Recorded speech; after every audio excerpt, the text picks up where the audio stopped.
All right, hello everyone. Super excited to be able to have a chance to talk to you. Super excited to be here. This is one of my absolute favorite shows. I say that because you will find very quickly these become your best friends throughout the years. So I love being here.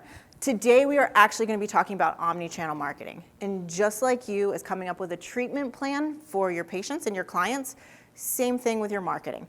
It is all needs to be diversified. We've all seen all the channels recently that are struggling. If you haven't noticed, Meta went down.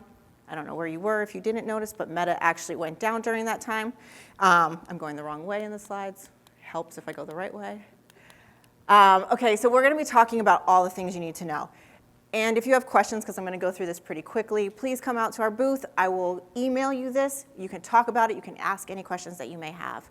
But the first one that we're going to be talking about is your website. And so Wix defines omnichannel marketing as a strategy that creates a seamless experience. And what that means actually is that you want to make sure your website is user-friendly. And this is really important because people are going to go to your website. They're not even going to have a chance to talk to you. They're going to have to look through this to get to know you. So you want to make sure that it's user-friendly. You want to make sure that it's informative and that it's easy. So we say keep it simple. You know that KISS? Keep it simple. We want to make sure that you're keeping your website simple. And if you don't have a website right now, start with something basic and add on. You don't have to do everything at one time. Get to know who you are and make sure it's easy to go through. If you don't know it's easy to go through, get somebody in their 60s or 70s to go through it. And if they struggle through it, it's not simple. So make sure that you do that. I always use my parents as an example. They ask me to stop doing that, but I have to use them as an example. Next is organic social. So I just said that Meta went down. If you don't remember, it happened 2 weeks ago. They lost $2.79 billion in one day. Financially, that's an impact. Then we see TikTok being banned. That's a conversation that we're all seeing, and that's something that's really important. So when you're looking at your marketing strategy, just like a treatment plan, I can't do one thing to have the look I want. I have to do all the things. Think about that for your social media. You want to be on Pinterest. You want to be on LinkedIn. You want to be on YouTube. You want to diversify where you are on social.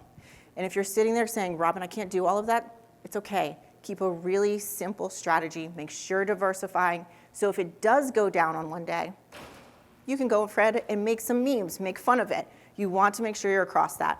There are 6 channels that you need to be on, and I will say them a million times, so I'm going to say them first. If you don't remember, come out to the booth. I'll tell you again.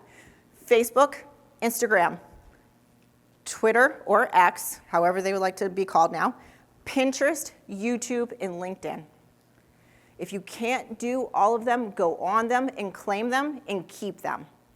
You want to make sure you're the owner of that. As you grow your practice, you want to make sure that no one else is taking those.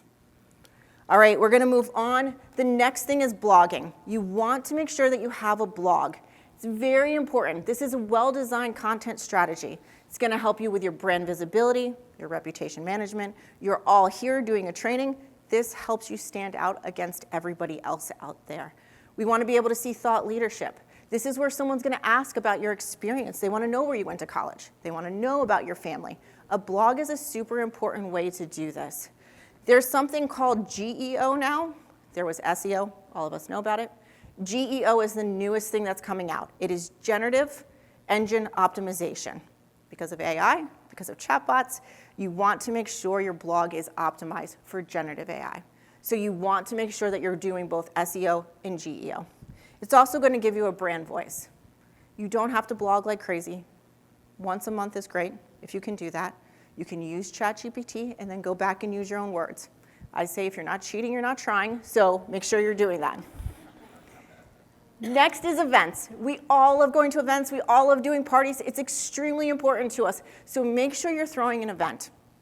This is, again, really important. I'm going to use my mom as an example. She loves our provider that does events. She feels so important. She's like, ooh, I'm a part of a VIP. I'm like, Mom, we're all part of VIP. We're all VIP events. You want to make sure you do this. It generates great leads. It builds loyalty. It educates. So if you have a new device that you want to bring in, what a great way to invite your top VIP patients or clients in. It's also a great way to network. Like I said, we all love giving a support to each other. We all support each other across social media. This is a great way to build your brand. You can do one once a quarter. You can give back. We're going to talk about PR. You can do something for a mother.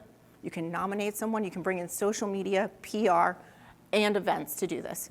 It also enhances your business growth. You want to make sure you're standing out. All right, next is giveaways.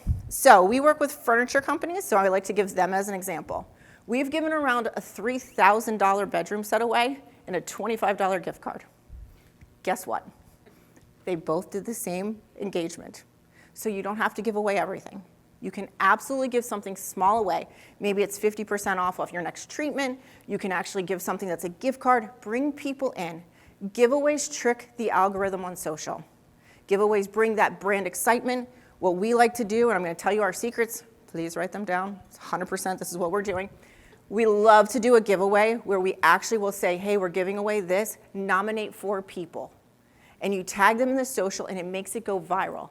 And it gets people to keep tagging people and they get a different entry. This is a great way to build your social. It's a great way to trick the algorithm. And you have to give away something small.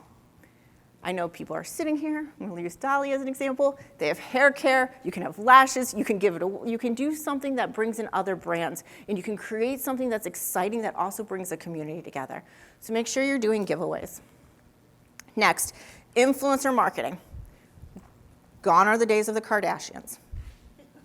We all laugh about that, but those are days. And the mega influencers. An influencer is somebody who influences others. I'm an influencer. I go to my provider. No matter if you gave me all the free services in the world right now, you will know that Diana Lopez is my provider. She has been there for 5 years, helping redo my face, helping me with a brand and structure. I'm the biggest influencer for her because I get up here, I say it, I go into my neighborhood, I say it. I might only have 2,000 followers, but it's a huge network that people can do this. My mom is an influencer. She brings our neighbors to Diana. They have wine parties there. She's so excited about it. So look for an influencer that influences other people. Have a great relationship with them. Don't look for someone who's hopping around and getting filler here and filling here and has 100,000 fake followers. Make sure they're real people that are in your network. It's real. You're all laughing because you're like, I know that person. Great, we all do. Gone are those days. We're looking for real people now. Next is public relations. If you aren't doing PR, do it. Once a quarter, once a year, do something to give back. I use Veterans Day as an example. Give back to a veteran. Do a free treatment. It can be something very small that you can do, and you'll get some publicity on it. Do something for a female business owner. This past month was, I think it still is happening, female business owners. Do something to give back and get some PR around it. This is going to help you really understand your audience. It's going to help you craft a message for them. It's going to develop this content that's compelling, and you can be able to use that across social and other experiences. We actually threw an event, and I don't even sell this to people. We threw an event and we did PR, and I was like, let's just put it out there. Let's see if anyone picks it up. 83 news outlets picked it up. Bloomberg picked up our event. We went from having no people and spending no money to having 279 people register. This is something that can change your business. It was just a dead week and people wanted to know about a business. So leverage PR, have something that's worth it. Don't do it too often. You don't have news that often. I don't have news that often.